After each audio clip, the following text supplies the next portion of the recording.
I sold my car in Carvana last night. Well, that's cool. No, you don't understand. It went perfectly. Real offer, down to the penny. They're picking it up tomorrow. Nothing went wrong. So, what's the problem? That is the problem. Nothing in my life goes as smoothly. I'm waiting for the catch. Maybe there's no catch. That's exactly what a catch would want me to think. Wow, you need to relax. I need to knock on wood. Do we have wood? Is this table wood? I think it's laminate. Okay, yeah, that's good. That's close enough. Car selling without a catch. Sell your car today on Carvana. Pickup fees may apply. Refreshing wild cherry cola meets smooth cream. The treat you deserve. Pepsi Wild Cherry and Cream. Treat yourself.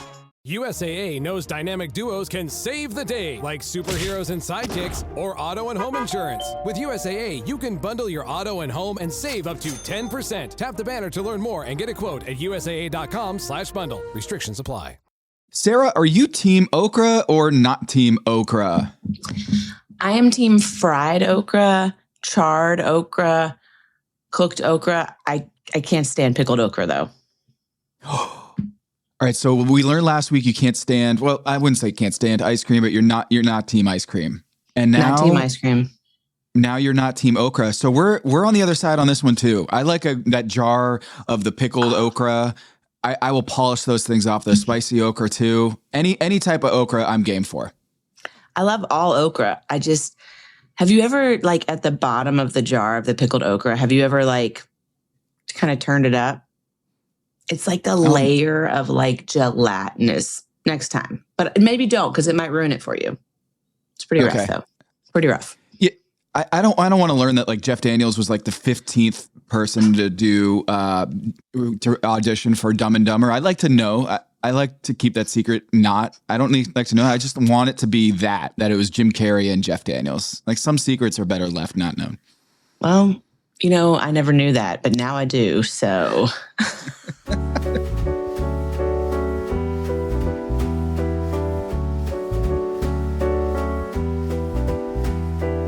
This is Pack Your Knives. I'm Tom Haberstroh. I'm Sara Bradley. Sara, this episode is really cool because I was there. I got to go to Southern Side's episode at Fine and Fennel. I got to see Tristan Epps-Long and the Colliers and Kristen and Tom and Gail. It was the first time that I had seen them in my city of Charlotte, and it was really cool, Sara. I kept seeing you in the back, like in the background. You were kind of sitting. I saw you at a table, and you told me you had gone, and so I was like looking for you. But you were pretty front and center. I mean, the back of your head was pretty front and center. The back of my head was pretty front and center. Okay, I'm really excited about that. I made a really rookie move, Sara. So I'll just give you the backstory. Bravo reached out, or the folks at Top Chef reached out and said, "Hey, we're looking for guests at this challenge, and there's a media table. There's like some media folks, and we were wondering if you'd like to join the media table." And so it was like 8 of us from the New York Times, from Axios Charlotte, Local Palette, Eater Carolinas was there. And it was a really fun table of journalists, right? Writers, et cetera. And when we walk in, they shuttle you in, right? You sign all the NDAs and all that fun stuff, all the paperwork. You get in and you sit down at whatever seat you would like. I don't know why I did this. I sat at the worst possible table, or the worst possible seat at the table, because I would have my back to the judges, and I couldn't see the judges' table. You kind of have a feeling what the judges' table is in the room. Mm-hmm. And I don't know why I did it, because then I couldn't see all the action behind me. And the one thing they say, Sara, I don't know if when you've been on the show, they're like, don't turn around and look at the judges the whole time. I don't know. I've never been on your side of it. I've never sat in the dining room. The other dining room. Yeah. They're not like they're trying not to constantly turn around and look at Gail and you and Tom and Kristen the whole time, because that's what we all want to do, is just stare at you guys. Question. See what's going on. Do you all get one dish, or were you guys like sharing dishes at the table? We got all of the dishes. You all got individually one dish? We had 3 for the 8-person table, so 3 dishes per round, nice. Per dish. Okay. And so we got to taste all of the dishes, and I won't spoil it, but the worst dish that we ate was the winning dish. Really? Yeah. Like collectively, you guys all thought? We'll get to it, but it was so funny watching this episode after being there and having the experience of eating the food and taking the notes. The other thing that was interesting is we got the menu, but we didn't know who made each dish, right? So we had, this is a hop and Juan, this is a potato salad, a la da-da-da, but we didn't have the names attached. And of course, we don't know who these people are at this point, right? Because we're not watching the show. We're just meeting them for the first time.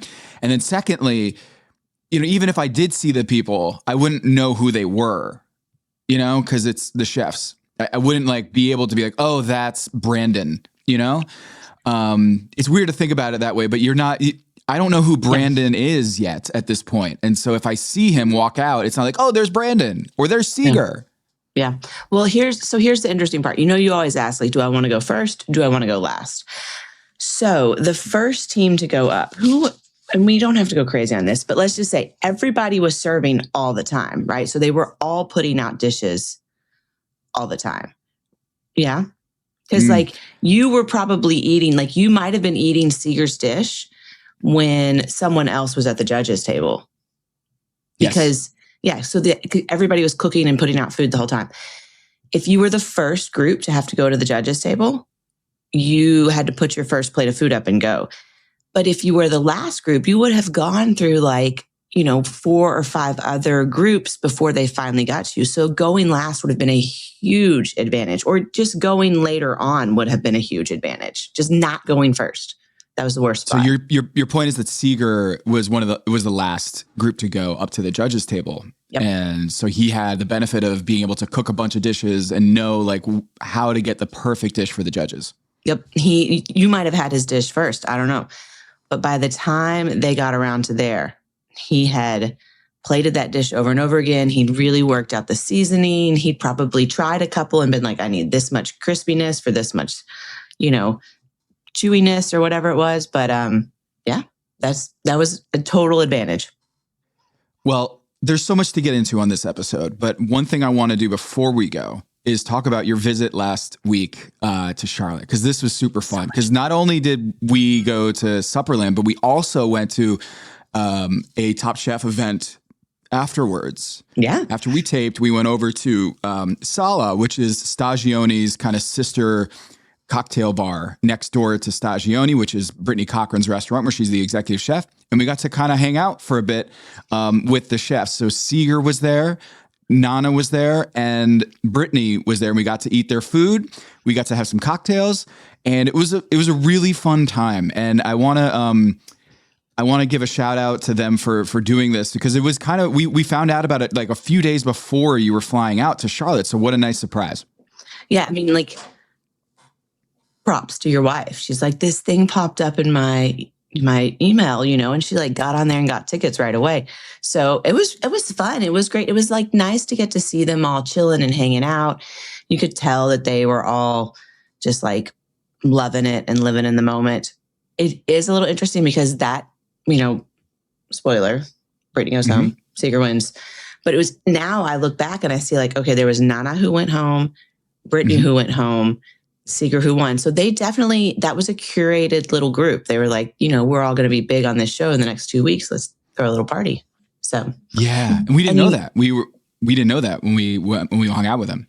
Yeah, I think we liked Nana's dish the best. She had a crab cake with a yellow onion, a onion yassa, and then we had I can't remember whose cocktail.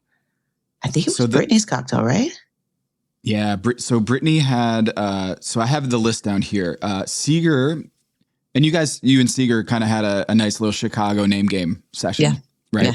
Yeah. Yep, we know a lot of the same people. Black garlic grouper, gougere, sorry. Gougere. Tagiache olives. I'm butchering this all together. Then he had the Vesper, the gin, vodka, and then Nana did the Yassa onion crab cake with parsnip puree, and the French 75, which was gin, prosecco, simple syrup, and lemon. And then Brittany also did the steak tartare with the sunchoke puree, shaved radish, and snow peas.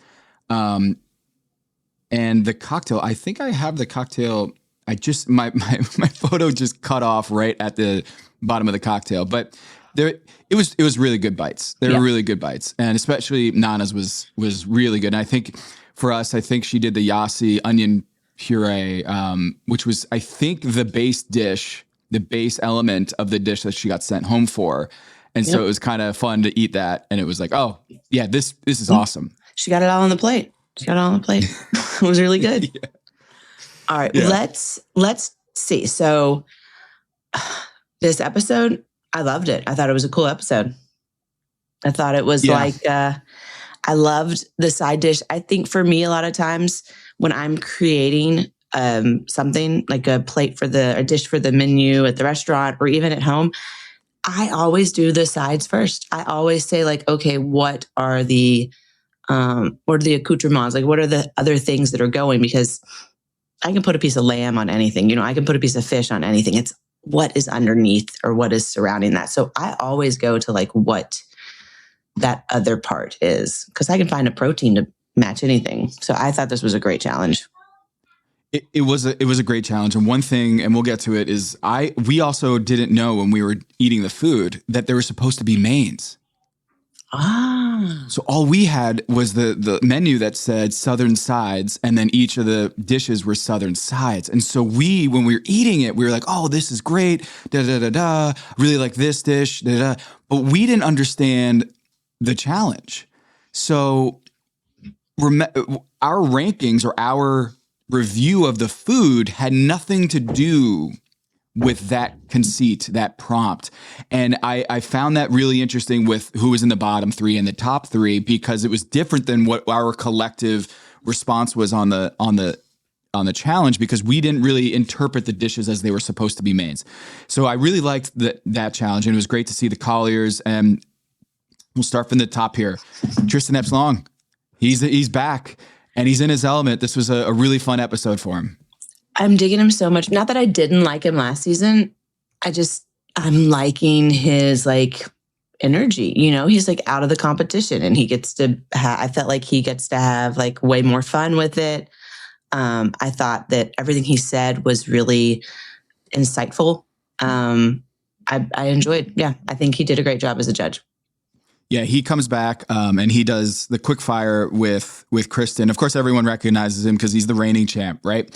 And they do this food for the quickfire. They do food fights with Josh Wine pairing. They had a red, a white, and a rosé, and the winning team gets $15,000.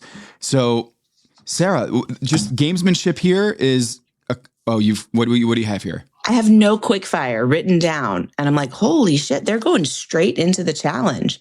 I'm like, they're not even going to do a quick fire, because I'm thinking a tasting paired with wine as a quick fire, and you had to like divide into teams.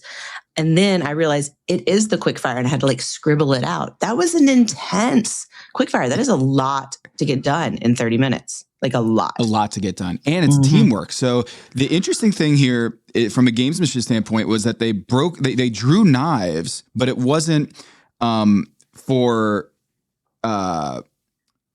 They drew knives for flavor, and then they broke into teams. Whereas I thought that they were going to draw knives for teams, and then they figured out what the flavors were.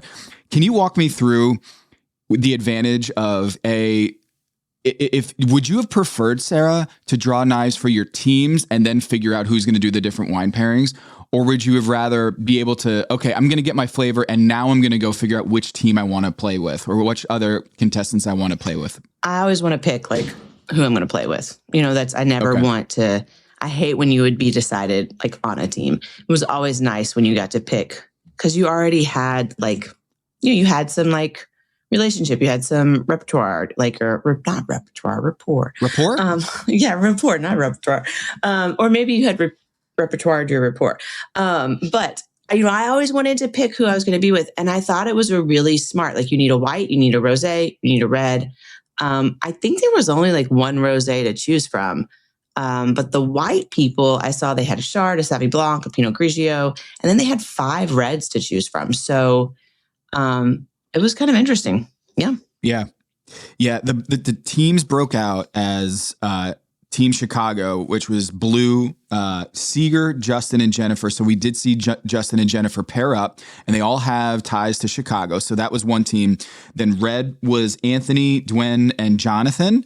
Green was Brandon, Brittany, and Oscar. And cream was Lawrence, Rhoda, and Sherry, which is also Team Sara. Right off the bat, I was like, oh, I'm screwed. Sarah's going to clean up on this episode, which you did eventually. But man, when Rhoda and Lawrence and Sherry were on a team, I did the math. They, according to our point system in the fantasy scoring, they had by far the most points in like the rankings, power rankings, these teams. So the cream team with Rhoda, Lawrence, and Sherry had 41 points. Then you had the red team. Actually, it wasn't a blowout, but the red team had collectively 34 points up to this point in the competition with Anthony, Dwen, and Jonathan. And then Team Green, which was Brandon, Oscar, and Brittany, they had 17 points, so about half as much as that tier. And then the blue team, the poor blue team coming into this had a lot to prove, Seeger, Justin, and Jennifer. And they come out on top. It was the flipped. You would have thought that based on the performance up to this point, blue team was going to come in last and the cream team was just going to clean up.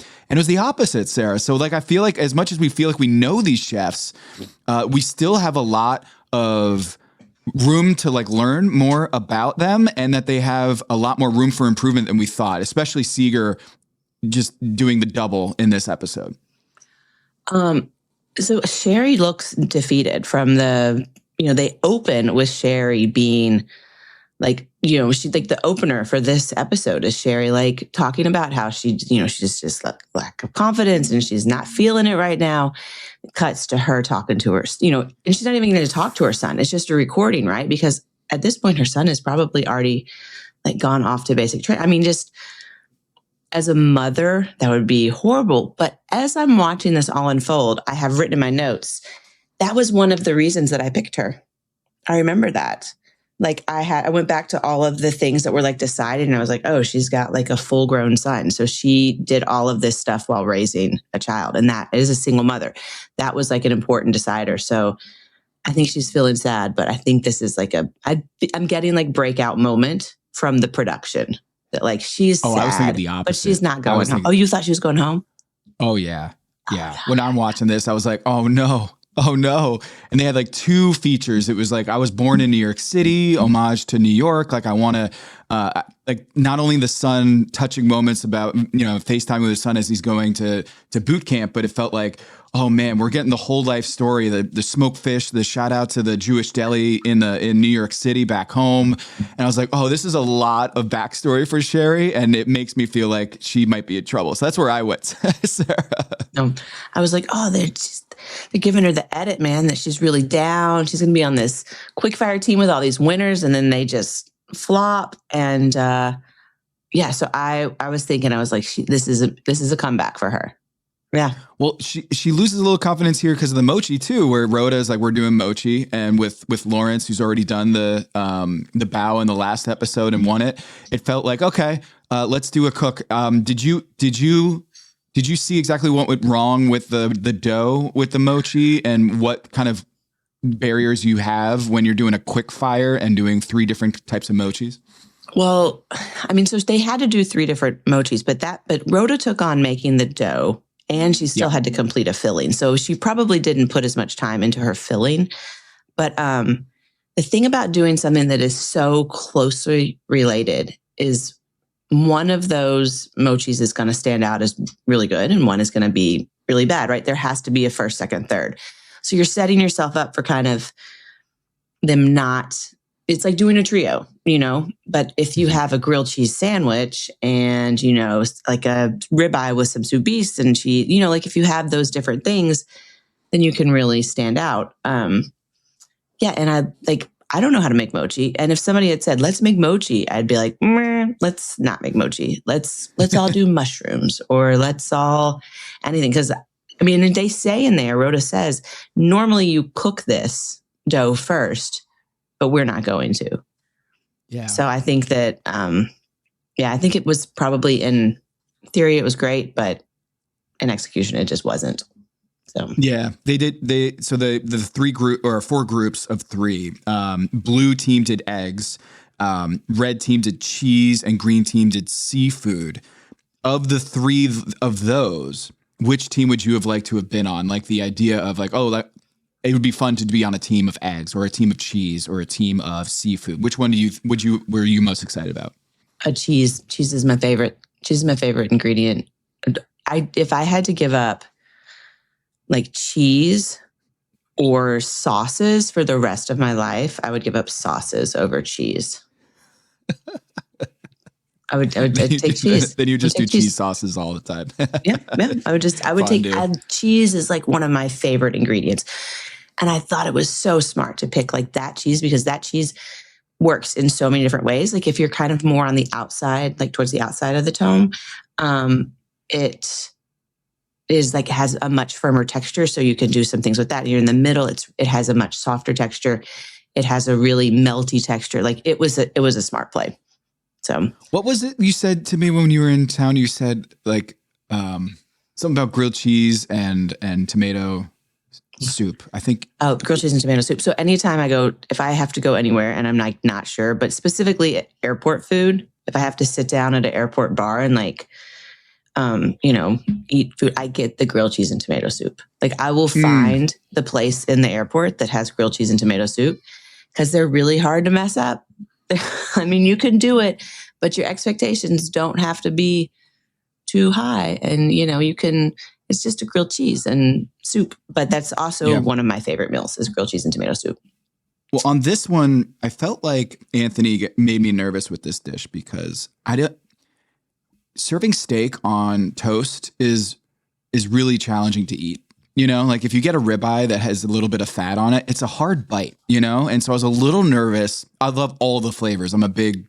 I love mushrooms, right? And so this whole bite seemed perfect in terms of if you had a fork and knife, but as a bite, I was a little nervous about this one, but they loved it. They really liked that dish. They felt like it was a lot of the elements that they did on Team Cheese was very smart. Dwen did the Chardonnay pairing with sunchokes and the cheese sauce. Jonathan with Rosé did the grilled cheese with raspberry and apricot compote, which also looked bomb. So I think Red just did a really good job on this, but I was a little nervous about Anthony's bite. I thought that might be coming back to bite him a little bit. Wow, pun intended. Soubise also isn't like, so soubise, if you don't know, you take onions, you cook them down in quite a bit of butter. Until they are this would be the quick way, I would assume, how he does it. You just cook them with butter and a little water if you need to, but you're not trying to get any color on them. It's like a white onion puree. It stays really sweet. Sometimes people will put thickeners in there at the end if you're going like super traditional, but I doubt he did. I don't think there was any time to do that. So it can be a little messy. Like, like I'm picturing them and having to pick up the thing and eat the mushroom. But we've seen Kristen does not mind. Kristen, oh my gosh, Kristen doesn't mind. She'll just like pick the food up, get right in there. So that looks really good. But the dish that I wanted to eat of all of them were the soft scrambled eggs. I love soft scrambled eggs. I love the yolk. I don't feel like anyone should ever cook a yolk. I want it as raw as possible. But I do love soft scrambled eggs. And I could tell that her eggs were just money. They were money. They had so much fat in them. I bet right at the end, really great idea. It was and awesome. They hold up. And all those dishes were going to hold up super well. Like if they went first, if they went last, it was fine. The sabayon that Seeger did, I wanted to eat that. Peaches poached in wine with ginger. A sabayon is like a kind of like a sweetened hollandaise. Such smart cooking. I was surprised Justin did artichokes too. Yeah. Wait, what is the whole artichokes and wine thing? That was like a big thing that I didn't know about this. It's a really hard pairing. It's just like they have like a flavor. If you fry them, they have a very specific flavor. If you poach them, they have it like it usually in barigol is what they'll call it, which is like a white wine vegetable. They just have a flavor that's really hard to pair with wine. They're notoriously hard. Yeah. But He pulled it off. But he poached them, then he fried them, and he had like little quail eggs and a rosé mayo. Like, who doesn't want to eat? Like, that's what I want to eat. It's like fried food with an egg and mayonnaise on it. Come on. That whole team, really smart, really smart. And it just goes to show that sometimes you do need to take a little bit of a risk in this show, because Seeger, theme of the day is taking a little bit of risk here, because when you saw Justin go for the artichoke wine pairing, people are like, oh, you can't do that, or that's really hard. I don't know why you're thinking about doing that. And then for the elimination challenge, Seeger comes in, and when they have to choose their southern sides, when Greg Collier comes in, who's, by the way, he's like a tight end. Greg Collier is huge. I remember meeting him for the first time, and when I saw him on the internet or like, pictures of him, I didn't quite realize how big that guy is. But he's huge. And so his presence, not only his personality, but he's just a really big presence and super fun. And so when Greg shows up with Tristan for this Southern Sides episode where he's cooking the Southern Sides, and one of them is fried okra. And I'm just sitting there like, oh boy, we're going to have a huge okra meltdown in this episode, because two port chefs are going to get the okra and have to serve it to Tristan, who doesn't like okra, to Tom, who doesn't like okra. And by the way, Greg Collier, one of my favorite meals in Charlotte was Leah and Louise. He and Sabrina opened a restaurant in Charlotte called Leah and Louise, and it was outstanding. They changed the concept into something else, but I think I've heard rumors that they're going to bring back maybe Leah and Louise. But Kevin Arnovitz, he's eaten there before. Like when he came into town, I was like, you got to go to Leah and Louise. And I really hope they bring it back, because it's an outstanding restaurant that was over in Camp North End, which was a cool end of town in Charlotte. I didn't bring you there, but next time you come through, we'll go to Camp North End. Right. And so here in Charlotte, the Colliers are kind of a really big deal. And so I knew he was going to be on this season, because how do you do Charlotte without the Colliers? And then they were at the episode that I was at, which was really fun to have Tristan and Greg. Sabrina was there. But when the fried okra came out, I knew, oh man, those poor chefs, someone's going to get the short end of the stick. And how about what a boss Seeger was to go back and go get the okra is an insanely confident move. Yeah, I don't know. Was it confidence, or was it like, wait a second, I have the opportunity to do it a little different? Or was it like, I'll have people come into the restaurant. Okay, so I want to say one thing. Tom Colicchio, you like okra. Quit saying you don't like okra, because I served him okra and he was like, oh, I don't like okra, but I love the way this one was done. And I remember Kelsey gave him okra and he was like, I don't like okra, but I do like this okra. So that's not my usual Tom voice. But he keeps eating okra. People cook him okra all the time, and he's never like, oh, I hate okra. I feel like somebody else has already given him okra in this season. I can't remember, but he likes it. Quit saying you don't like it. How about you could just say, like, I have a preference that I don't prefer, or like, I don't prefer okra, but you like it because you just made it a winning dish. So therefore you like it. It's like people that say, I don't like onions, or I don't like, I don't like tomatoes. And I'm like, do you like ketchup? They're like, oh, I love ketchup. I'm like, oh, motherfucker, that is tomatoes. So yeah. So Tom, you like okra, and Tristan, I believe you also like okra. So there you go. That's like me with spinach, where my mom, we used to get like that brick of frozen spinach, and she would just heat it up in the microwave. And then that was my spinach experience as a kid. And I'm like, oh, I don't like spinach. I hate spinach. And then I grew up to learn what actually like fresh spinach tastes like, and how you prepare it is totally different. And it's not that frozen brick that you get from Stop and Shop, right? And so I always thought I just didn't like spinach. And then I had a really good spinach experience. I'm like, oh, this is what it's supposed to taste like. I get it. So I feel like I'm team Sara on this one, that maybe Tom just had a bad experience as a kid and just a slimy okra that has haunted him for his whole life, but he actually truly does like okra. Yeah, you like okra. Tom, get over it. So you think I'm telling you right now what you like and don't like. So, Yeah, listen to Sara about your actual palate. Seeger, so you're taking a different read on this. Is that Seeger saw an opportunity to just zag and was like, I don't know. I guess I'll just go with the okra. Because I read that as confidence. Because otherwise, it seemed like it was an unnecessary move. He could have just gone with whatever he chose first. Well, I think it was confidence. I think it was more a strategy though than confidence, right? Like you don't have to go head to head with somebody. Like you can put something up because all those other people, they went out and they were like, oh, well, this collard green compared to this collard green. And this, like even with like Lawrence and Oscar, they loved Lawrence and they were like, Oscar's is great. Does it make, this is like, red beans or this is beans and rice or Hoppin' John. They were like, does it make his a better dish? Like, I don't know. So they were comparing plate for plate, even though they weren't supposed to be. So when he picked up okra, all of a sudden he stood out a little bit. So I think it was extremely strategical and very smart. Hello, listener. Producer Mays here to talk to you about Quince Cookware. I know cooking can feel like a lot of work these days, especially when the temptation to order takeout is stronger than ever. But trust me when I say that quality cookware makes a big difference in your experience cooking at home. Quince has got top-tier pots and pans, like my favorite, the extremely versatile and easy-to-clean 3-quart stainless steel sauté pan that you'd expect to find at a luxury store, but for 50 to 60% less. You heard me right. High-quality materials for half the price. How could such a thing be possible? Well, Quince works directly with manufacturers, cutting out the middlemen and passing the savings on to you. Now, Quince even carries fine wine, from Napa Valley Vineyards to Dom Perignon Champagne, enough to fill the Nile. Ho-ho! So what are you waiting for? Upgrade your kitchen with Quince. Go to quince.com/dings for free shipping and 365-day returns. Now available in Canada too.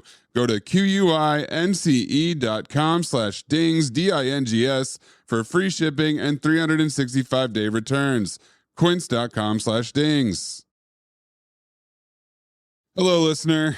Producer Mays here to talk to you about the perfect gene. Allow me to be vulnerable here for a minute.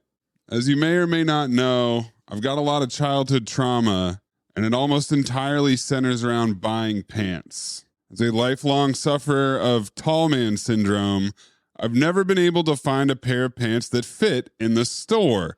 I had to go to those special freak stores, places with more X's than an adult video store. It was a nightmare. But now, the perfect gene has entered my life. They've got 6 fits, a size range from 26 to 50-inch waists, and lengths up to 38, giving you 5,000 plus ways to find your perfect match. So it's not just for my fellow sufferers of TMS, that's tall man syndrome, but thick thigh kings can find their perfect jeans as well. And for a limited time, our listeners get 15% off their first order plus free shipping at theperfectgene.nyc, or just Google The Perfect Gene and use code DINGS15 for 15% off. That's 15% off for new customers at theperfectgene.nyc with promo code DINGS15. After you purchase, they'll ask you where you heard about them. Please support our show and tell them we sent you. Fuck your khakis and get the perfect gene. Hello, listener. It's your favorite butcher turned podcast producer Mays here to talk to you about ButcherBox. Going to the grocery store can be a huge pain. You're usually in a rush at an inconvenient time. You're waiting at the meat counter. You take a number. Maybe this place doesn't have a number. You're jostling with fellow customers. You're trying to get that ribeye you want or that nice piece of salmon. Maybe the butcher you're dealing with has a bad attitude or something. I don't know. That was never me, I promise, but maybe it happens. ButcherBox wipes away that entire stressful situation. For over a decade, ButcherBox has led the industry with meat and seafood that's antibiotic-free, hormone-free, and independently verified. Because when it comes to fueling your body, quality isn't extra, it's everything. Clean, whole protein means better support for strength, metabolism, and that steady all-day energy we're all chasing. And the best part is these premium protein options are delivered straight to your doorstep in vacuum-sealed packaging, allow you to pop it right in the freezer for whenever you need it. My favorite steak to get lately is the sirloin cap, also known as the picanha at your favorite Brazilian steakhouse. It's just as delicious as a New York strip, but at half the price, and the full roast is perfect for grilling and chilling.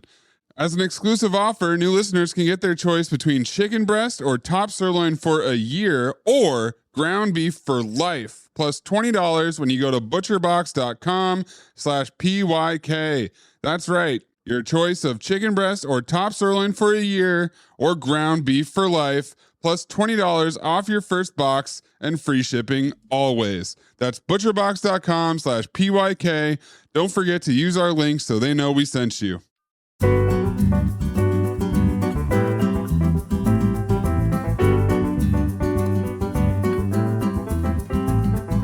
I buried it until now. I'll tell you why that was the worst dish. Oh, yeah.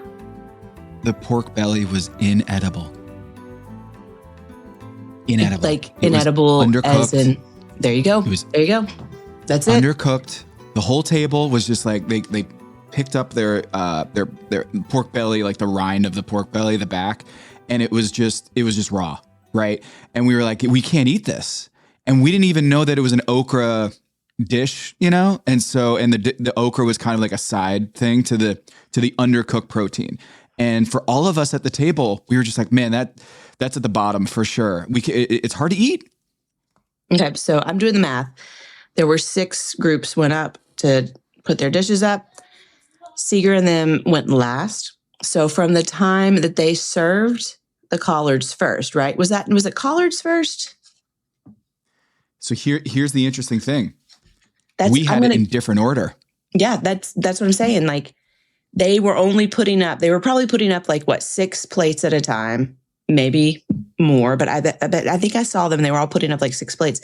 So from the time that the first group served to the time that Seeger served his, you say 20 minutes in between each presentation of dishes. You think that felt about right?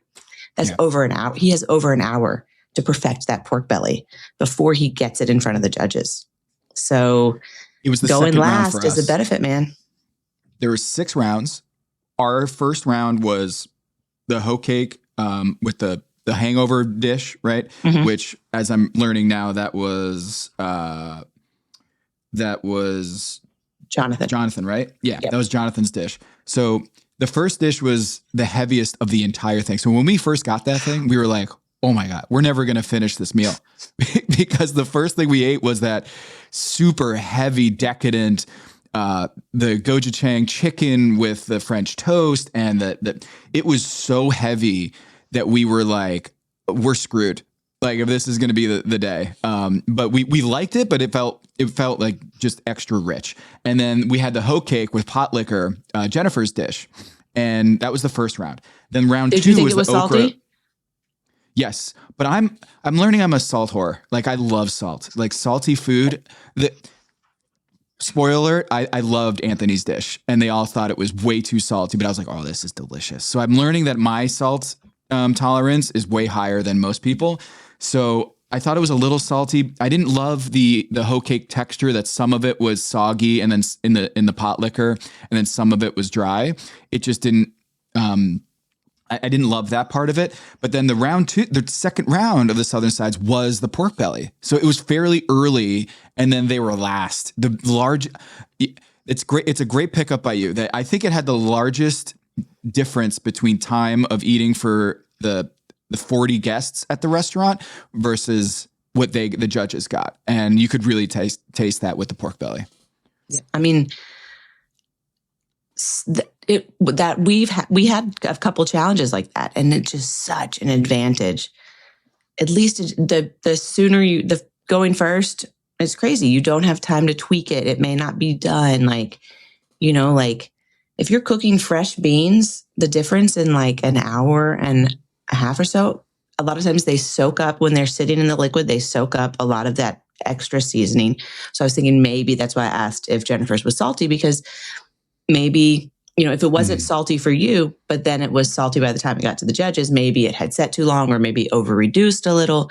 So there's a lot of like really, even like Lawrence was able, that first table, the first time the rice went out, I bet it wasn't super crisp. I mean, I bet it wasn't perfect, but they went second, that was our right? favorite. He went to the judges second. He went fourth. Well, fourth? Second round. Yeah, second round. Yeah, second round.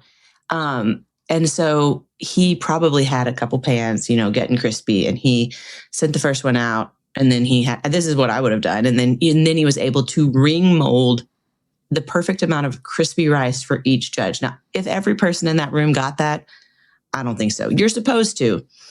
I doubt they did. But so he got to send the first one out and be like, oh, this is exactly what I'm going to do. So it was, so maybe Seeger just got he probably benefited. If you couldn't eat his pork, but then they could. Yeah. Mm-hmm. Mm-hmm.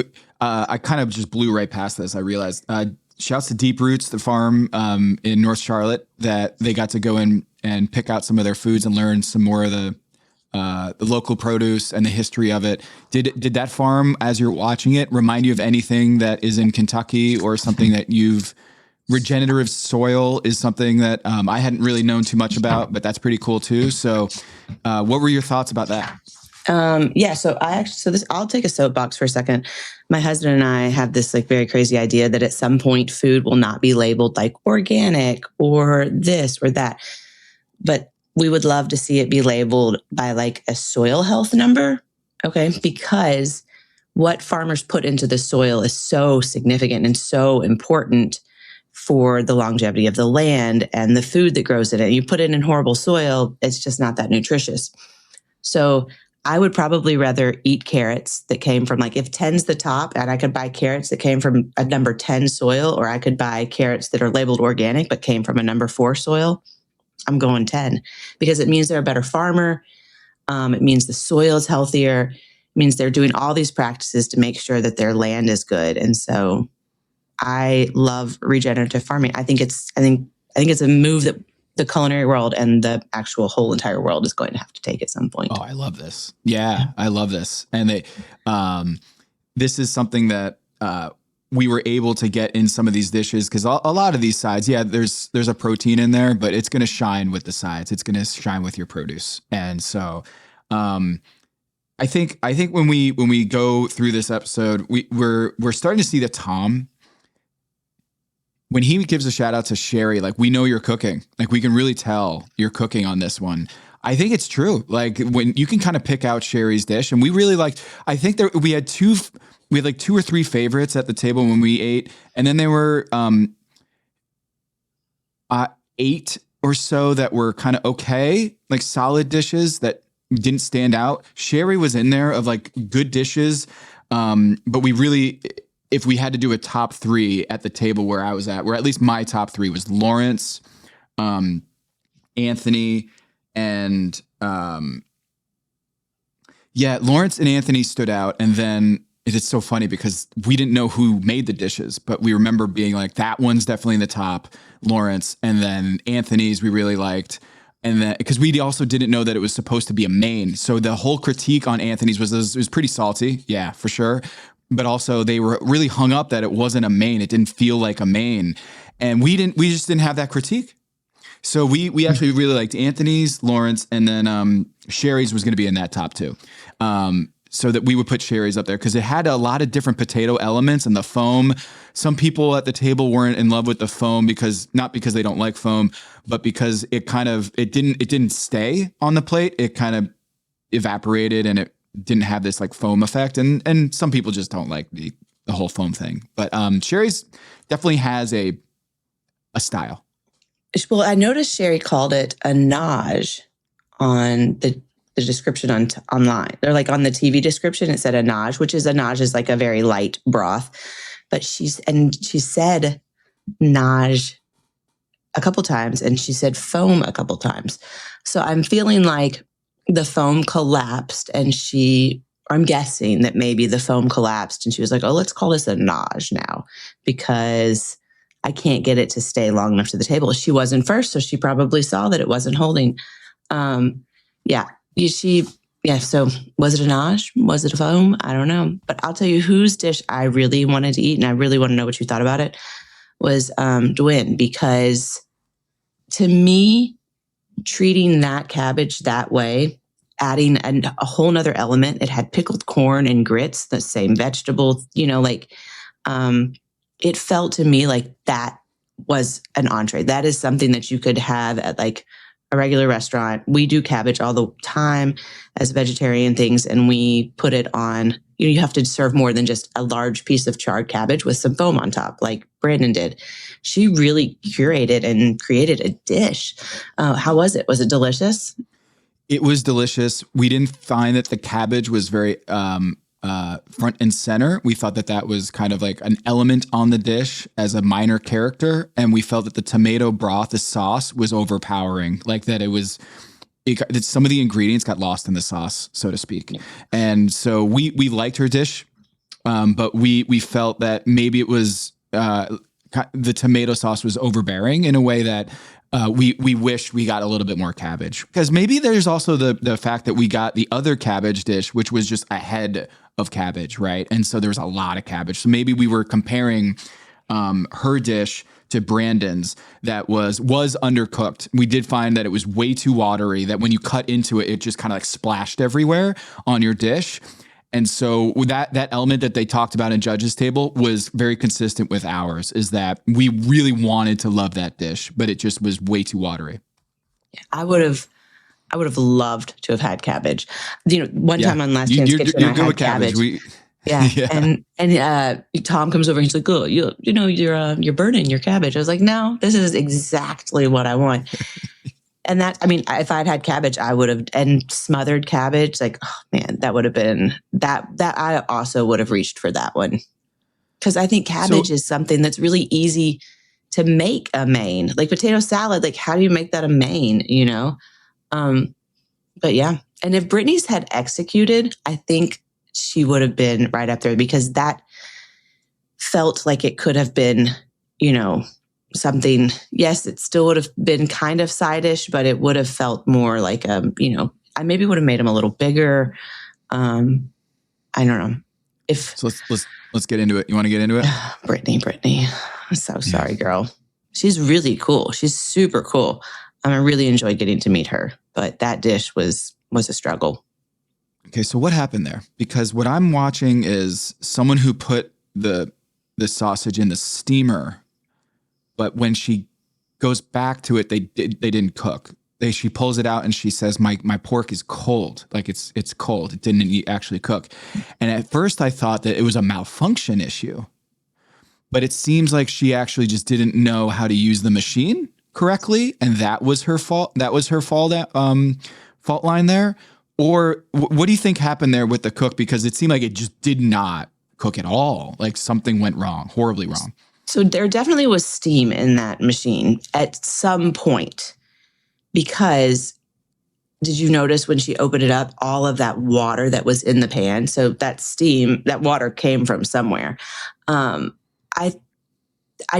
she was wrapping those, and I saw her wrapping them in like blanched collards. So collards are tough. You got to cook them. You see everybody, they cook them. We don't cook ours to death like most people do, but you have to cook them. So I saw her blanching them, and I'm thinking that's going to add a lot of moisture to this sausage already. So I thought she was going to like roast them in the oven, put them on the, the plancha or under the sally. I thought for sure she's going to blanch them, stuff that in there, and then go with dry heat. But she didn't. So yeah. So it was what your thought was, that it was more of a choice of how she was going to cook rather than that the machine didn't work, or that she didn't know how to use the steamer. Something definitely happened with the machine, because when she opened that door, steam didn't come rolling out. And when you open like a combi or a steamer, like you pop that open, steam comes flying out. Like you got to back up for a second. And when she opens it, if I remember correctly, the steam doesn't come flying out of there. I don't even know if she's got a towel, but it doesn't even look like the hotel pan is like very hot. Yeah, but she did have it wrapped in foil, and there was a ton of liquid in that pan. So I don't know what happened. But I probably would have taken those things. I would have put them on a little passing tray, or I would have used that griddle like right there where she was like threw her sausage on there and mushed. And I just would have like roasted them nicely, just like roasted them around until that collard would have gotten like some nice crispy texture on it. Yeah, it was a tough one. But kudos for pulling through and getting food on the plate. Getting food on the plate. And Tristan, under his breath, says you can't admit that. You can't say that. Never admit that. When I think what he was critiquing was, I just had to get something down on the plate. Don't mention that. Just say, like, this is my dish. I had to pivot, and this is my dish. And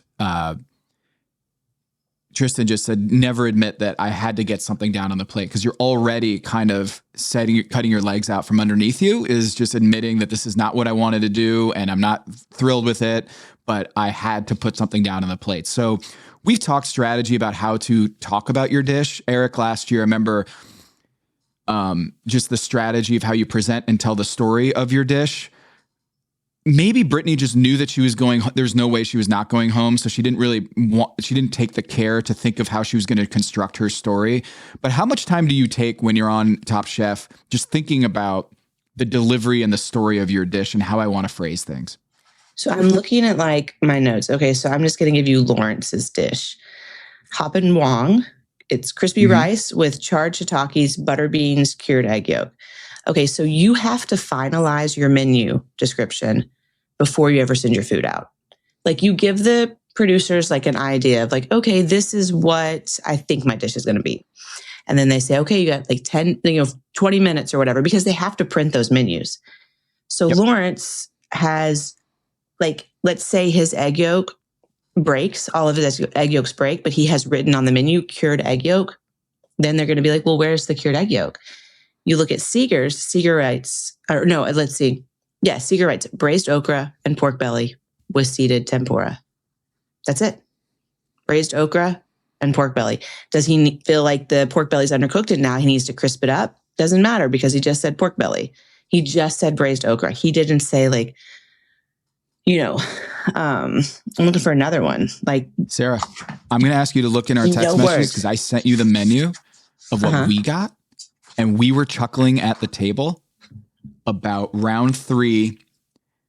We didn't have the knowledge of who made the dish, but Sherry's dish, I come to learn, was on the menu that we got at the table, a very fancy looking menu. Round 3 was warm potato salad, smoked trout, textures of potato, cucumber, potato skin broth, deep roots herb salad. And then on the other side, that's what the menu description said? On the other side, it just said potato salad. Wait, like Justin said potato salad? It just said potato salad. So we were just laughing at the table, like, send me a picture of this. I don't see it.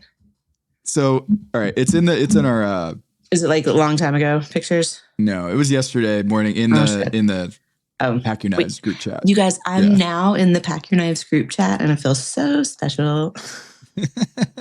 And Tom has like named the Pack Your Knives group chat. Like, it has like the little plate emoji with like the fork and the knife, so you can find it easily in the text. Apparently not, though.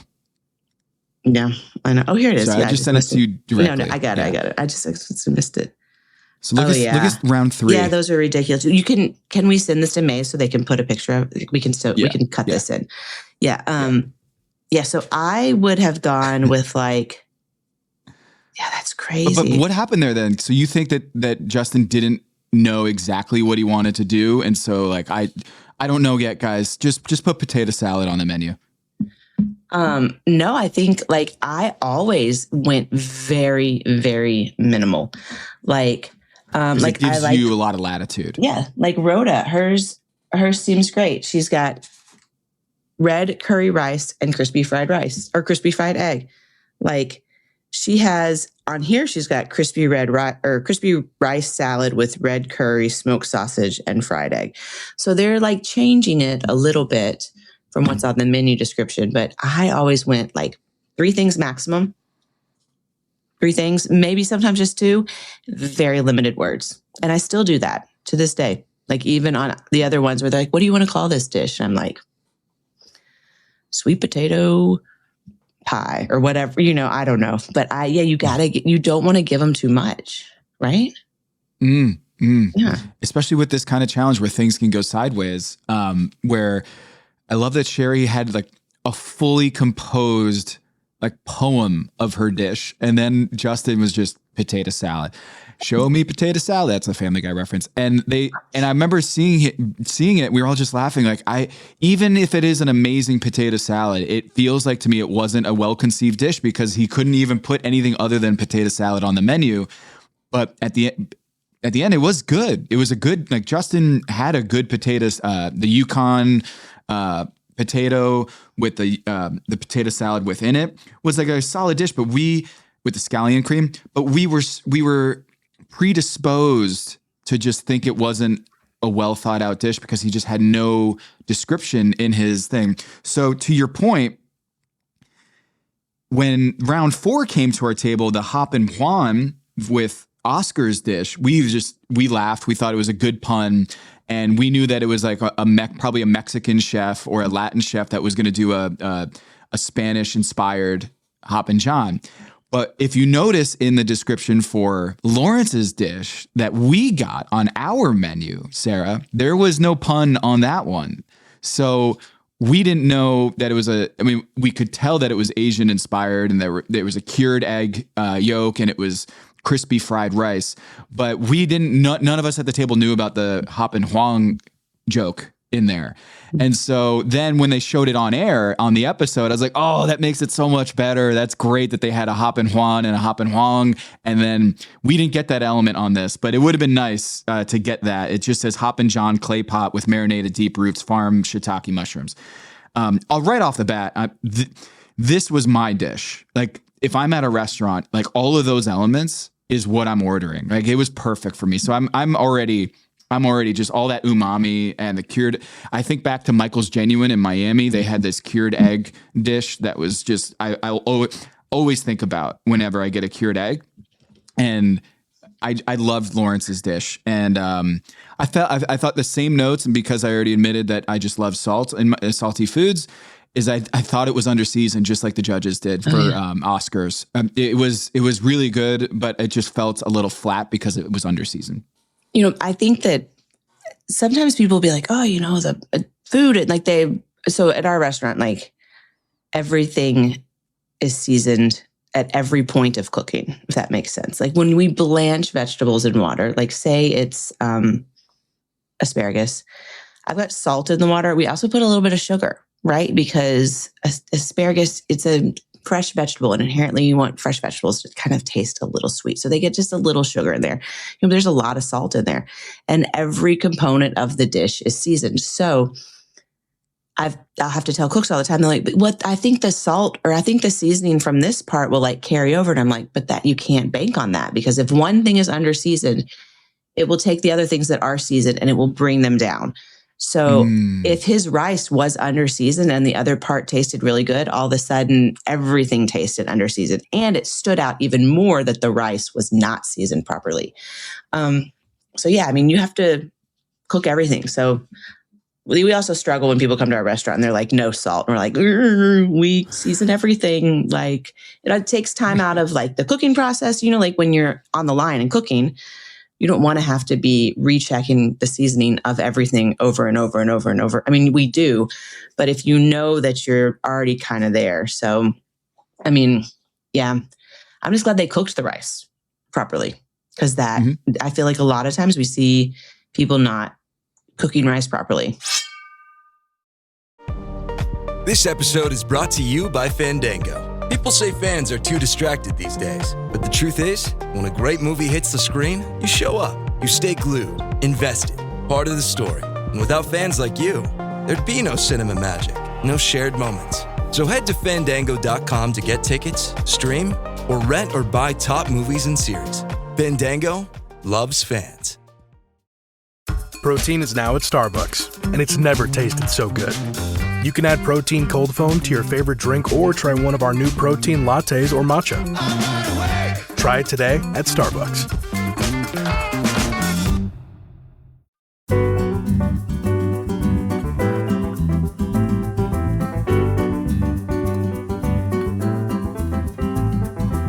I think the dish for me that I would have really liked to eat, so I would have liked to eat the shrimp or the cabbage and grits. I also really would have liked to have tried Jennifer's, because this is a Sara dish. This is like, take a slice of cornbread, and I take the cornbread left over at the end of the meal. And it's like, we make this bacon fat cornbread. And I use like a little bit of like some braising pork juice that's like laying around and some black-eyed peas. And I just make like a big bowl with a slice of cornbread and some peas and like, or pot liquor from the greens or whatever liquid, whatever's like brothy laying around. And for me, that's a meal. That is my meal. Mm-hmm. That has been my meal for many years. So I don't know why she decided to try using flours that she didn't use before. Like if she knew how to make a hoe cake, she should just make a hoe cake. But yeah, I thought it looked really good with the cheese on top. Like, oh man, it was like speaking to me. But you said, was it salty to you? Yeah. Not too salty to me. No, we liked this dish. It was solid. But I think it was the pot liquor, the broth that it was sitting in kind of made, it felt a little dry on top, and then it was too soggy. It was just kind of like a Goldilocks situation, you know? Yeah. Which we wanted kind of that moist center that we got too soggy on the bottom, too dry at top, and it just wasn't, it didn't hit the right. But I really liked it. And the fact that she's got this shoulder issue, that both dishes that she did in this episode, she's still bringing it. And that was, to me, that was like the most standalone, interesting dish, Jennifer's idea. Like of all the dishes that we had here, I thought that might've been the most like inventive, standalone, like unique dish that she came up with. And to her credit, I remember Greg and Sabrina talking about that. Sabrina Collier was like, oh yeah, that's a meal for sure. So you totally agree with that. Yeah. 100% agree. I think, I didn't love that they were just like, oh, if they had just added a protein, this would have felt like an entree. And I hate that. That felt to me like the judges, I don't know. It's like, oh, just put a protein on it. That's a cop-out, I think, as a chef, just to put a protein on it. And then, like I just said, like I love to figure out what the sides and all the things are going to be because I can figure out whatever protein. I can slap any protein on there. At the restaurant, we have, right now, I think we have 8 entrees. 3 of them are vegetarian. You could make an entree very easily out of vegetables. I just realized Jennifer's was in the bottom. As we're talking about it, I didn't realize that she was in the bottom. Really? Yeah. That's right. Yeah, they said it was super salty and very dense bread. I thought it looked fabulous. This one, I think the judges' table and our meals were very different. Very different. And I think that's really interesting is that, there's a bit of gamesmanship in there, is that this is part of Top Chef, is the timing of it all will affect how your food tastes. I'm surprised they didn't put Jonathan in the bottom. Brandon on the bottom with the cabbage that was just really undercooked. The way that they described that dish, it felt like that was going to be in the bottom. So I'm surprised. Anthony, the Anthony one really grinds my gears, Sarah. It was like, really, it was that much of a side. It felt too much of a side to you that you're going to put it in the bottom 3 when there were poor cooks on the others. It was well cooked. It was just a little too salty. And if you're going to err on underseasoned or overseasoned, I'm always going to go overseasoned when you're presenting to the judges. You don't want to present underseasoned food. I was stunned that Jennifer and Anthony were in the bottom of this one because Anthony was consensus one of the top dishes, but then again, we also didn't know it was supposed to be, quote unquote, supposed to be a main. So this one was an interesting bottom 3. Like we knew Brittany was going home, but the other 2 dishes, I just felt like, given the edit, I'm surprised they were in the bottom. And so maybe I put Brandon in the bottom. And then who else? Brittany. You ate Brittany's, right? For sure, Brittany. But if there was going to be a third to replace Jennifer and Anthony in the bottom, just based on the reviews that we saw on the edit, maybe it's Rhoda. I don't know. The fried egg that she presented, which was like deep fried. It was a deep fried egg, I think, right? I was like so intrigued. I was like, the whites were like all spirally and like, I'm going to go to the restaurant on Tuesday morning. I'm going to drop an egg in the fryer and see what happens. I think it was a deep fried egg because it was burnt around, crusty on the outside. And then on the inside, it was kind of like a poached egg almost. It was like a very runny egg. So you had both elements, right? And the puffed rice, Tom loved the puffed rice, but the egg kind of had too much of a neighborhood consistency to the puffed rice that it was just too close. And but it was an interesting egg because I remember looking at it, and there were a few eggs in this round. I love a good egg, but it was a solid cook top to bottom. I remember everyone at the table being so excited to eat Top Chef food. And really, we felt that there were like 2, maybe 3 standout dishes. And then the rest were like, okay. Brittany's, when we ate it, we didn't know the whole story behind the cook and everything. We didn't know that everything went sideways and that the steamer didn't work. So it wasn't our favorite, but it wasn't the worst dish on the table. I remember it was collectively, we all just could not eat the pork belly. And we felt that was just, it was a bridge too far for us. That if you can't cook your protein, it's going to ruin the entire dish. And that was so funny to watch that when he won, I was like, oh, Lawrence is going to win or Sherry's going to win. And then when they picked Seeger, I was floored, Sarah, because it was our least favorite dish. Yeah. I don't know. Brittany, she did have time just for some pivots. I saw her, it was like 16 minutes. She pulled them out. I probably would have checked them before that amount of time because I think they had 90 minutes to prep and cook before they had to serve their first dishes. So, which is still, again, it's crazy. So she had 90 minutes to prep and cook and she had to put out her first dish. Seeger had 90 minutes to prep and cook and then he had to put out, and then he had an additional hour before he had to serve the judges. So, but she could have just taken those things and put them like right on the plancha. She could have thrown them in the oven up top that was on 400. I think she just panicked and pulled them all apart. I don't know. Maybe she was hoping she would like get to a different spot and they would be cooked. Yeah, but it didn't sound good. Mayonnaise. It's like she made sausage potato salad and rolled it up inside of the thing. And then you could see from the picture that there was like a little bit of char on it. So it looks like it went under the Sally or it went somewhere back into the oven. Maybe she hit it with a torch, but some of the collards were burnt or like charred. Yeah, that's a rough one. Yeah. A rough one. Did you have, when you were sent home, I guess no. I mean, with Amar, did you know, okay. That's it.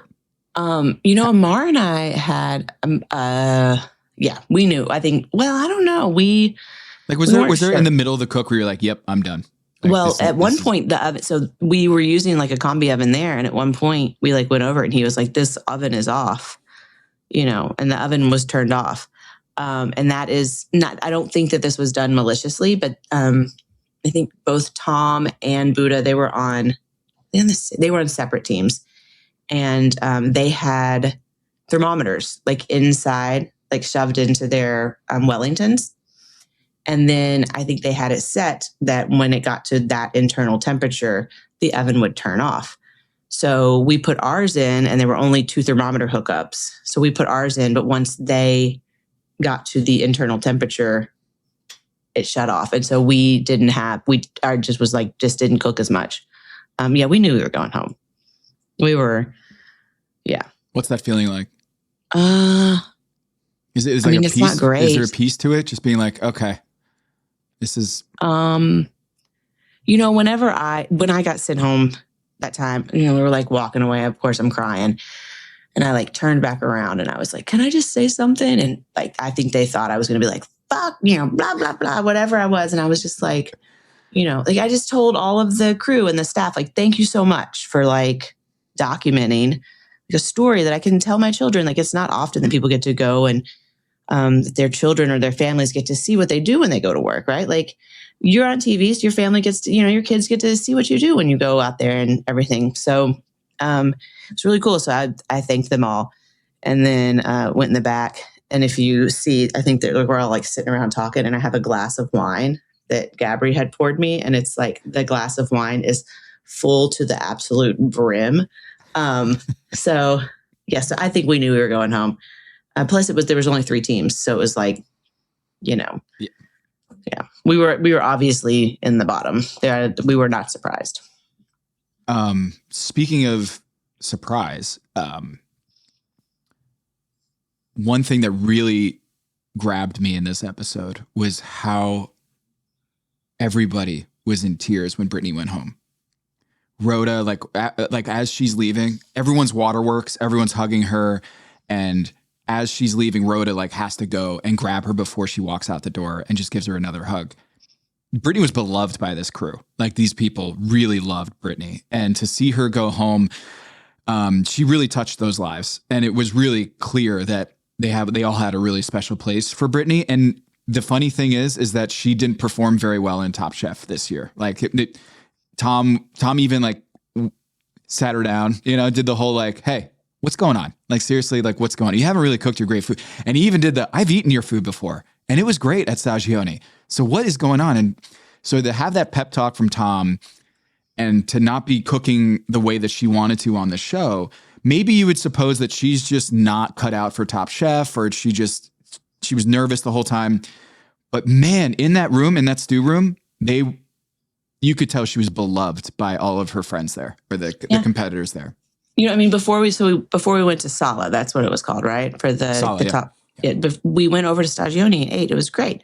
And Greg Collier, like as she's exiting, he says she is one of the best cooks in Charlotte. So I think there's not a question, because she made it onto Top Chef. Like there's no question. Day can cook. Nana can cook. Jossie, we know that these are great chefs because you wouldn't make it if you weren't great. But some of the best chefs some of the most delicious food I've ever had came from people that didn't do well. Like for example, Annie Petrie, she was on the Rookie versus, it was in Charleston. It was the Charleston season. And she went home like first or second. She will say like she hated the cameras. She felt uncomfortable, but she had a restaurant in Louisville for years called Decca, and it was just like phenomenal. Oh, love Decca. Phenomenal. And the downstairs, super fun. Yeah. So cool, right? Like, yeah, like I know you've been there. She actually threw a Top Chef watch party for me. Like it was, but her food was so good. And she just wasn't made for TV. She just didn't do it. So I think like these other people, like I would go eat a 17-course tasting menu that Day put up any day. I'll eat that. I would love to try it. Day, invite me. But I mean, we don't really know. She just might have had one bad day. She had one bad day and we lost her. So. And we finally got to see, because I called this out in the first episode, Brittany's confessionals. She was always teary-eyed in the confessionals. And I was like, oh, she goes out in the first episode, right? No, but with the way confessionals work is that can you explain again, just, is it like 3-4 episodes go by before you do a confessional typically, or your experience? Because then we saw the waterworks and her getting emotional on this episode. It's like by the time that, all right, so it's kind of set up like this. Like everybody has the same backdrop. You go in and you are talking in your confessionals, you're speaking in present tense. I am cooking, marble potatoes in this, because it's the chefs that are documenting the story. That's what makes Top Chef so amazing, is that we are the ones telling the story. I mean, they're piecing it all together, but it's like, it's from our mouths.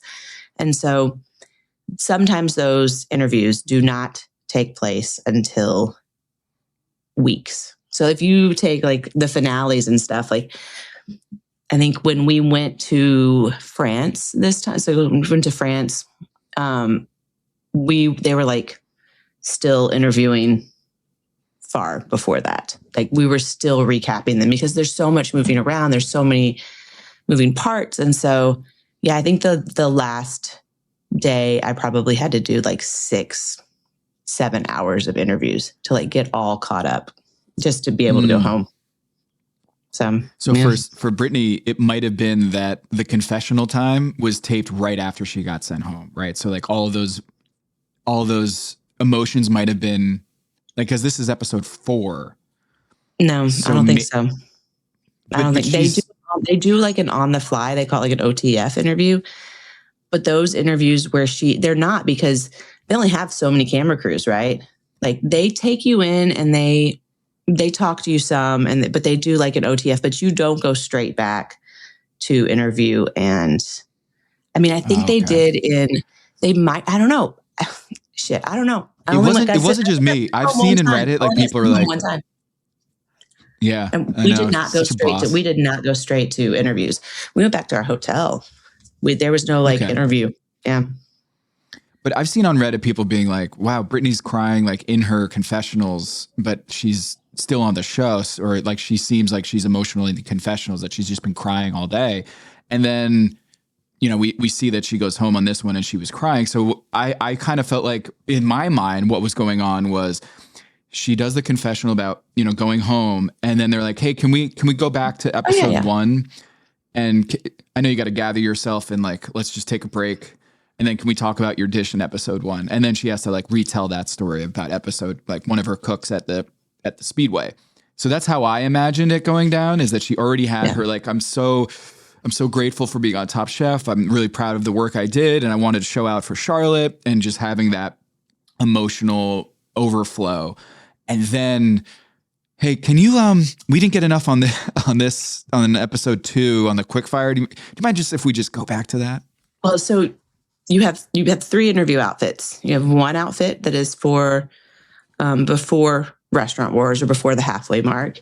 You have one that is from the halfway mark to the finales. And then you have one for like the top, 3 or whatever.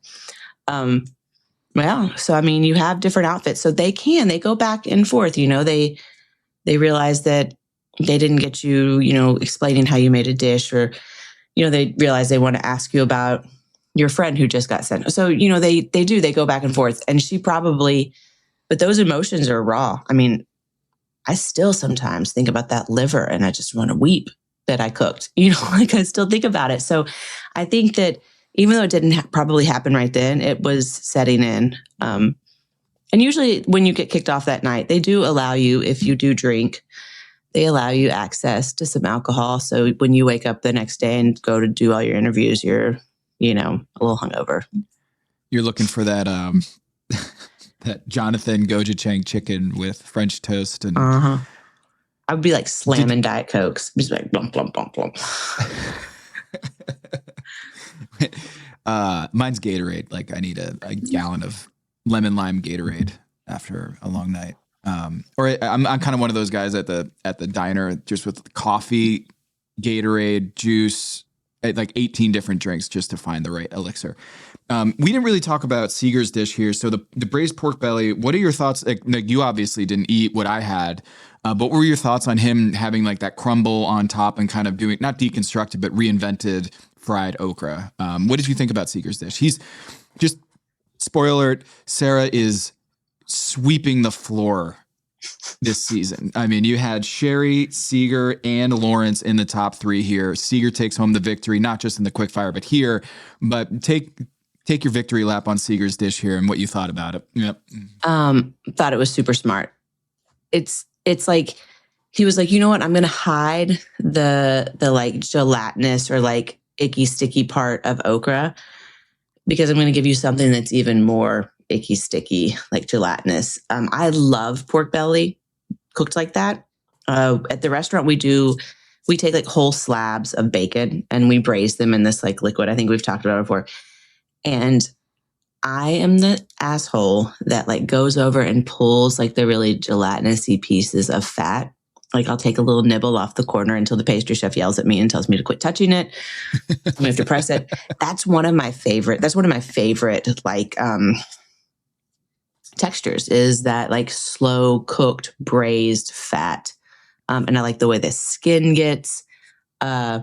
I thought that was such a smart dish because it was everything underneath. It was like one texture, right? It was like okra's that way, pork belly was that way, but probably even more than the okra. And then he just covered it in this crispy bit. So you were getting like crispy like okra. It was a really smart dish. Yeah. So I think it was super smart. I would have loved to have eaten that, but I didn't get to. It was giving me Stephanie Izard vibes, if you want to know the truth. Have you ever been to any of her restaurants? Yes. Yeah. You know how like everything she does has like wonderful texture on top of it? Like I feel like that's part of her as a chef. Like she just everything she makes has such good texture. She has like all this little crispy quinoa and little crispy rice. And I don't know if that's the restaurant group they all worked for together. I don't know if maybe it was, I don't know if she's Boca or Lettuce. I don't know. I can't remember, but it felt to me like a very much like a Stephanie Azure dish with like all covered in like seeded like crunchy bits all over the top. Did you finally found the common ground with Seeger? So you were fighting. You were like, oh, do you know this person, this chef, and this chef, and this chef? And then I think at the second time he came by and sat with us, you had finally found your people that you overlapped with. But so did you figure it out like with the Venn diagram of Chicago chefs? Yeah, I can't remember it. We had the cocktail that he served was like 3 alcohols mixed in one. It was these things they were boozy. That was a lot, you know. We'd yeah. And Tom and his wife were so kind. They took me to one bar and then we left and then we went and we had some wine. And then Tom and his wife and I, we had to walk home.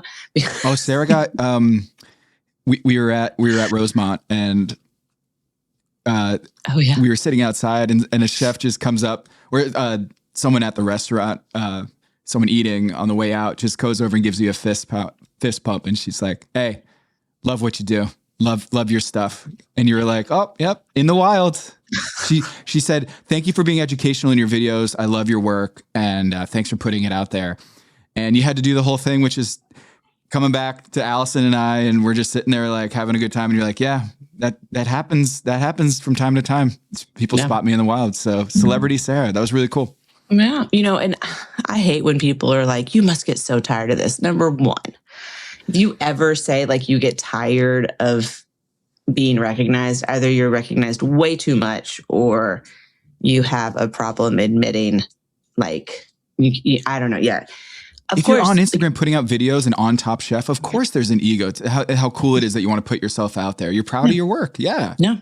And I like that people, it's nice when people are like, oh, that's so great. It's so educational, instead of people being like there are people out there on the internet, they are never going to be satisfied in their life. And it's like the only thing that satisfies them is to try to bring other people down. So I just try to go high. That's what I loved about when the person came up to you, is that she said, thank you for the educational part of it. You know, when they get it. Like, it's not just I'm having fun out here. I'm actually trying to teach you something about cooking, you know? Yeah. Okay. So I have to say, did we open with a question or did we forget? Okra, that's right. Okay. I couldn't remember. I was like, what did we talk about? It's okra. Yeah. What did you want? What did you want to? I wanted to know what your favorite side was. What's your favorite, in general? In general, Thanksgiving meal or like Christmas meal or Hanukkah meal or whatever. What is the one side dish you're like, yes, it's coming? Collard greens. I had it last night. Really? I love collard greens. The pork, the ham hock, the vinegar. I love collard greens. So, like if it's on a menu, I am ordering it 100 times. And it's not something I grew up with. You know, I'm a white kid from Connecticut. It's not like we were always, I had just Kraft mac and cheese as a side all the time. So when I'm at a menu, it's one or two things. It's Brussels sprouts or it's collard greens. I'm a sucker for both of those things. And maybe I'm just like secretly, like my soul is just like deep South, Tom. Like that's just my spirit, because I love those two sides and I will always order them at a restaurant. Oh, also mushrooms too. Oh yeah, I love mushrooms. So mine is funeral potatoes, which if you don't know what funeral potatoes are, they are like my husband. So I didn't grow up eating them, but my husband's grandmother, Mima, makes them. And they're these like cheesy hash brown casserole that's like covered in like buttered cornflakes. Oh my God. I think sometimes that's part of the reason I like fell in love with him, is she like, and then my father had never had them either. And then he ate them. And then we sat around this table, like eating them. Like they're so good. They're so good. The recipe is in the cookbook, so you'll be able to make them. But I will say, it's funny that you said collard greens and that everybody here put meat in their collard and like pork in their collard greens. The collard greens we make at the restaurant. Have you had our collards before? I don't have you know ever if had the we pork had shoulder collards. dish? Yeah. So it's the greens that are on the pork shoulder dish. So ours are vegan. We do a bunch of red onion, red chili flake. We like sweat it all out. We add the collards with a ton of red wine vinegar and brown sugar. We cook them just until they all change color is what we say essentially. They go from that bright green to that like brown green. We'll cook them in a huge pot. And once the whole entire pot has changed color and they're really good, we take them off and we leave them and let them come to room temperature like covered. Because it's just vegetables and water and sugar and vinegar. And that's how we serve them. We serve them. They're sweet and they're sour. They are so good, and they're not mush. They're like, they don't taste bitter because we haven't just cooked them to death. So I wouldn't. So maybe I wouldn't it is have a put crutch, pork with the my whole collards. ham hock. Yeah. But I'm gonna have to now that you mentioned it, I'm gonna have to go back to Freight House, which reminds me. Well, before we talk about that, I want to say the smothered cabbage. Oh my god. That looks so good. Cabbage is also on the list of if it's on there, and I know I'm going to be. You're not going to want to be in the same room with me later that night, but cabbage is so good. Cabbage is unreal. Creamy sauce and like it had like andouille or something all over it. It looked delicious. Yeah. Greg, bring back Lee and Louise. I want to make it happen. I mean, it was such a great meal.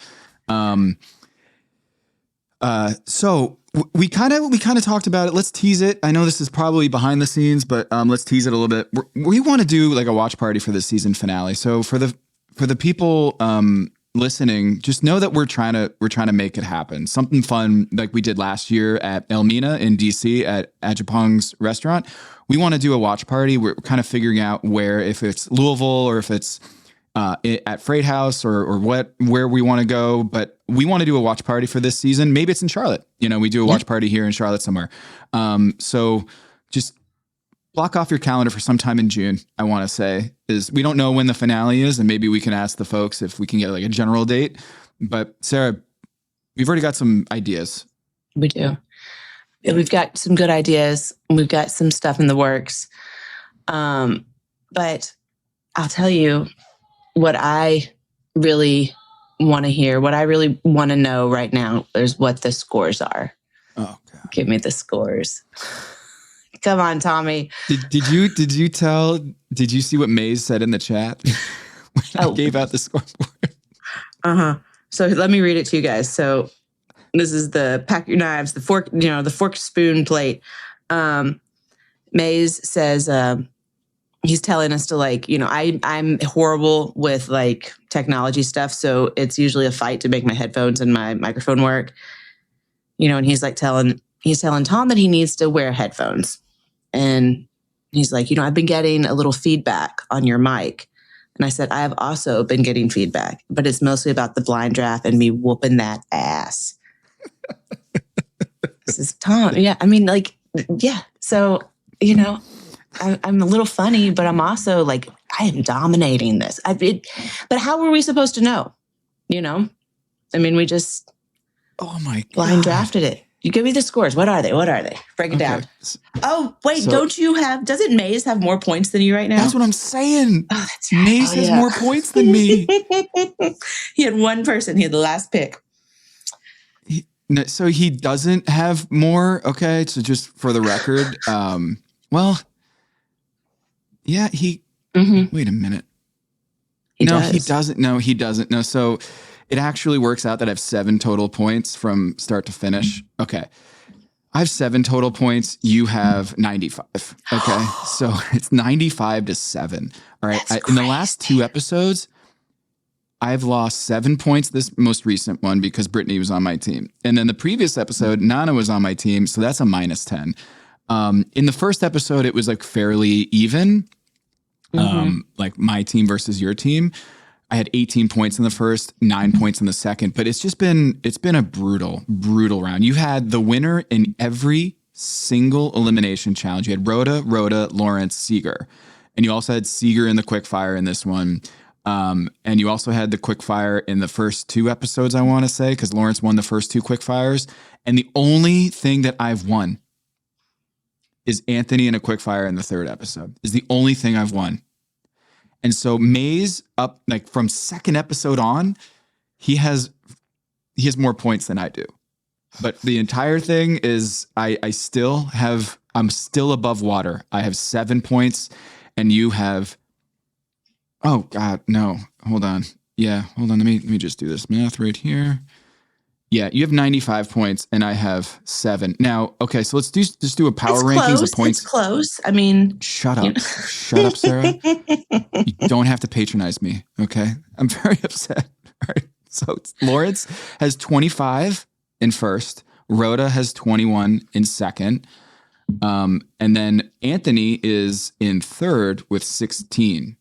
So you have all of your chefs left. But I have Anthony and Oscar and Dwen left. So you have all 6 of your chefs. Or 6, 7? 1, 2, 3, 4, 5, 6, 7. You have 7. You have 7 chefs, Sarah. I have 3. Oh. And I've got Anthony who's 3rd. And I think he got the shaft on this one in this episode. I don't think he deserved to be in the bottom 3. So I think he's a close 3rd. No, maybe not a close 3rd, but you clearly have Lawrence, Rhoda running the table here. And then Seeger, Brandon, Jonathan are also doing solid. And Sherry and Justin feel like they haven't had the best showing so far, but they're still in the competition. You know, you don't have to outrun the bear. You just have to outrun everybody else. Yeah. And you got Jennifer too, right? Yep. Yeah, I'm worried she might go home because of the shoulder issue, you know? Well, we see that early. We saw that early on. It's like Kristen's talking to Justin and she's crying. So he's crying and doesn't she say to him, she's like, you don't cry. He's crying because he ran out of short shorts. That's not because of his wife. It's because he has great legs. You know, those are like, yeah. They're great little legs. It's a very Southern thing, which is interesting because he's a Michigan guy, right? I always feel like the short shorts you're going to find at a frat party in Alabama or Kentucky or Wake Forest. Like you're going to find the 5-inch short shorts. But man, she's cutting the jeans, you know, into short shorts. How about that? The jorts, which I only thought was a Kentucky thing, Sarah. I don't know, but I'll say this. Do you remember when UK had the denim? Yeah. We were just talking about that. So if you notice, the scissors that she's using to cut his shorts, those are called joist chens. And if you need a good pair of kitchen shears, I suggest that every person has that pair of scissors. They can cut through lobster shell. They can do everything. They're so crazy sharp. And I actually cut myself. One of the worst cuts I've ever had was with a yellow pair of joist chen scissors. So when I see a yellow pair, the exact pair she's using, because you can get all kinds of different colors too, because everybody has them in a kitchen, like in a lot of really, like in nice professional kitchens, everybody has a pair of joist chens. And so you get a different color, you know, you carve it a certain way with your little knife so you know which pair is yours. And I'm just like watching her cut that, and my heart was pounding. Like they're right by that artery, you know, the one that they say you got to like cinch down. And you know what I thought of, Sarah? You know what I thought of? You know what I just thought of? Alone. When the guy gets the arrow in his thigh and it almost hit the artery. Yes. Hey, I would love to know if people on here watch Alone or watch Alone. If you could just let us know, because I have introduced Tom to Alone, which is a beloved show of my husband and I, Austin. And if you don't watch Alone and you need something when Top Chef isn't there, Alone is all about strategy, all about gameplay. I mean, I don't want to we don't have to talk about Alone, but it fills my Top Chef void, that show. Yeah. It is an awesome show. Awesome. Yeah. I watched it in like 2 days, start to finish. The season 11 that you got me on Netflix. So I think the only one that's on Netflix is season 11. And it was awesome. And Sarah was like, I know it sounds weird. It's not Naked and Afraid. It's not that, but it is a competition of who can last in the wilderness in some pretty gnarly conditions by themselves. And they set up their own camera crew. So they're their own camera crew. So it's just them alone, literally, for months in the Arctic. Yep. And as soon as you said that, I was like, oh my, I have to. And they kill moose and they look for bears and they snare rabbits and all this stuff. And you learn so much. But I'm in season 7 right now. I'm halfway through season 7. There you go. In the Arctic too. So it's a little bit different. But they did have a Kentucky guy there. So that was, I forget which town he's from, but there's a Kentucky guy. So Alone, Pack Your Knives endorsed. Alone. It's such a good show. It's such a good show. Sarah's now going to be, I think you're going to try to get all of your Top Chef friends to try to do Alone together. Who would win? All right, how about, ooh, that's fun. Who would win on Alone? They had a culinary style Alone show where they like took chefs that were very good as like foragers and like wilderness people, and they like put them out there. I mean, it's a lot of what this show is just you have to be able to feed yourself. I love watching like how they're curing the meat, how do they preserve the fish to like lap. It's such a cool show. Yeah. This guy just killed an ox. And he's like, I got to get these intestines out of here just so that it doesn't poison the rest of the, or what was it? There was some reason why you got to get the guts out of a big ox like that. They're hot. It's hot inside. You got to get the meat cooled off as quickly as you can. Remember that one? I think it's like a Leonardo DiCaprio where doesn't he like cut an animal open and like sleep inside it because it's like warm in there? Yeah. I mean, I guess it's there's that too. Maze is gonna kill me. It's the one he gets the back, the bear like destroys his back, right? Yeah, is that it? Yeah, and then he sleeps in it.